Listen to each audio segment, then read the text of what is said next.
I kind of was like, I graduated nursing school, midwifery school, and I feel like it was very similar to nursing school. It's hard, it's time consuming, it's taxing on your life and your family. And I said, well, I never want to go to school again. So let me just get my doctorate and still just keep dying for another 2 years. And then my kids are still little, so they're not going to remember me being busy and tired, and just kind of knock it out of the way. So I was getting it just to get it, which is a hard reason just to get it, because I feel like I should have a little bit more motivation, because I think a lot of people do. I think a lot of people want it and they're like, okay, I just recently graduated. If I keep waiting and waiting, it'll just be like, oh, I don't need that, or excuses, or like you said, the kids are older. So no, I think it's very common theme that people say, especially when you want to do more higher legislature and more of a leadership executive role for movement change. It does help to have those credentials and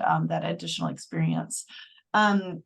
Were you always from Pennsylvania, you and your husband, or have you been in different parts of it? Yeah, so we did we met randomly. I grew up in Southern Maryland, and we traveled a lot. My husband was in the military, and we settled in DC. I had a baby, I don't know, a week or two before COVID. And I said, hey, DC is expensive. Let's not stay here anymore. Let's go back to see some family. And so we moved to Pennsylvania. So that's all that happened. And we've been here for, I think, like 3 years now. Okay. Very cool. Very cool.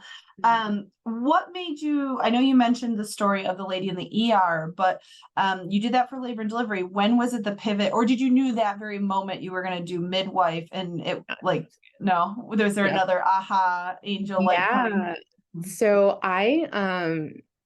where I am in Pennsylvania, I'm in Pittsburgh. The hospital that I kind of like grew up in as like a labor and delivery nurse, didn't like midwives very much. It was very much, if you wanted a midwife, go birth in the woods type of environment. And we had midwives there. They didn't get along with the maternal fetal medicine in the hospital, so they ended up moving. But I also had the mentality of like, who would want to have a midwife? That's crazy. Who wants to have an out of hospital birth? Like, why would you want to do all those things to you? So that's what I did. Like, that's what my brain was. And then I started travel nursing, and I went to Yale. And at Yale, they have a very great midwifery program.